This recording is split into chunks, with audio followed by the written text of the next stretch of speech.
Halo, selamat petang pemirsa. Bertemu lagi dalam program Caleg Seharusnya Merakyat. Di program ini, saya Ahmad Willianto akan mengajak pemirsa untuk mengenal lebih dekat siapa calon legislatif pilihan kita pada pemilu 9 April mendatang.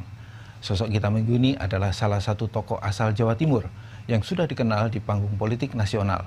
Dikenal vokal dan teguh memegang prinsip kebenaran, membuatnya sering berseberangan dengan lawan politiknya. Bahkan terakhir, terlibat konflik dengan internal partai lamanya. Beliau mencalonkan diri sebagai anggota DPR RI dari Partai Nasdem, nomor urut 1 untuk Dapil Jawa Timur 10 yang meliputi wilayah Gresik dan Lamongan.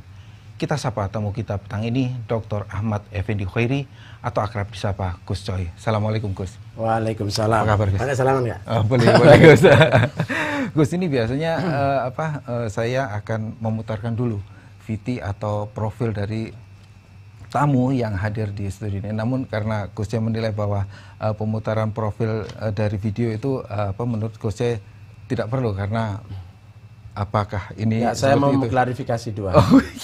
Pertama, yang tadi disebut mencalonkan, saya sebetulnya tidak mencalonkan, saya tidak dicalonkan. Dicalonkan Gus? Iya, beda. Mencalonkan dengan dicalonkan, implikasinya beda. Berarti harapannya kan lebih tinggi Gus. Dicalonkan berarti diminta. Ya, itu penjelasannya panjang.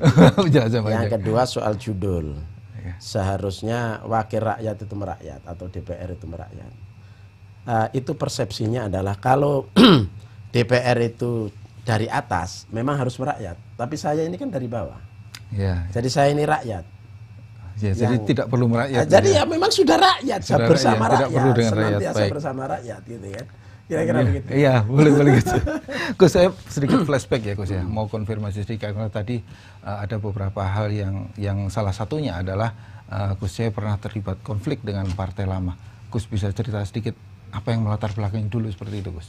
Iya, memang rumah saya yang lama itu tidak berhenti di rundung konflik ya.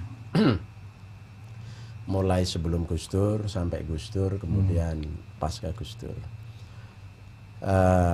Terakhir saya ditalak 3 oleh Muhaimin. Jadi saya bukan mengundurkan diri, tapi saya dipecat. Partai lama itu PKB Gus? Ya. Itu saya dipecat bersama Bu Lili. Itu gara-garanya dua saja. Satu, kita beda pendapat dalam konteks menyikapi angket senturi. Muhaimin dengan kawan-kawannya bersama kekuasaan menolak angket senturi. Saya mendukung penuh angket senturi bersama Bu Lili. Yang kedua, angket mafia pajak. Saya sepenuhnya mendukung angket mafia pajak bersama Bu Lili.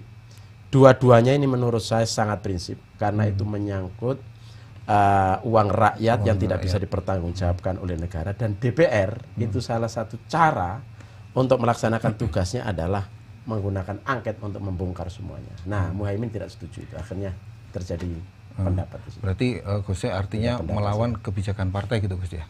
Ya, bukan melawan. Saya kan wakil rakyat yang ditugaskan untuk menyelamatkan uang rakyat termasuk di dalamnya, itu kan kepentingan rakyat.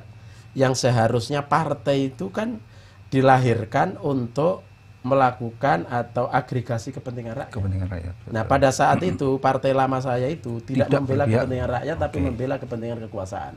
Saya lurus ke situ. Nah, saya lurus dengan risiko seperti ini. Segala macam risiko, termasuk risiko talak 3 itu tadi. Nggak ada masalah. Itu bagian dari menjalankan tugas dengan baik. Iya. Gitu. Tapi artinya tidak kapok Gus ya?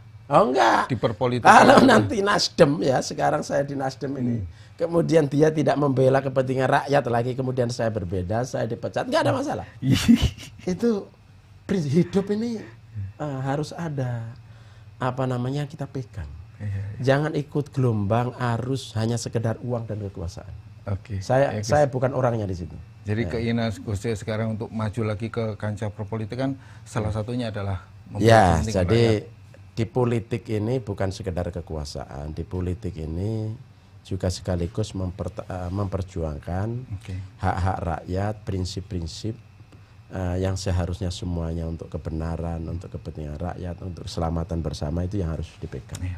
Gus sangat berpihak terhadap rakyat, berarti Gus sangat optimis dipilih lagi oleh rakyat Gus ya? Ya insya Allah, semuanya namanya ikhtiar. Kita bersama rakyat, kita menyampaikan sesuatu kepada rakyat, Setelah itu semuanya kita serahkan kepada rakyat, mau milih yang terbaik atau mau milih yang busuk. Yang busuk pun masih kemungkinan dipilih Gus Coy. Baik, kita lanjutkan nanti Gus. Ya. Dan pemirsa, setelah jeda berikut saya akan berbincang lebih jauh dengan Gus Coy. Jangan kemana-mana, tetap di Caleg Seharusnya Merakyat.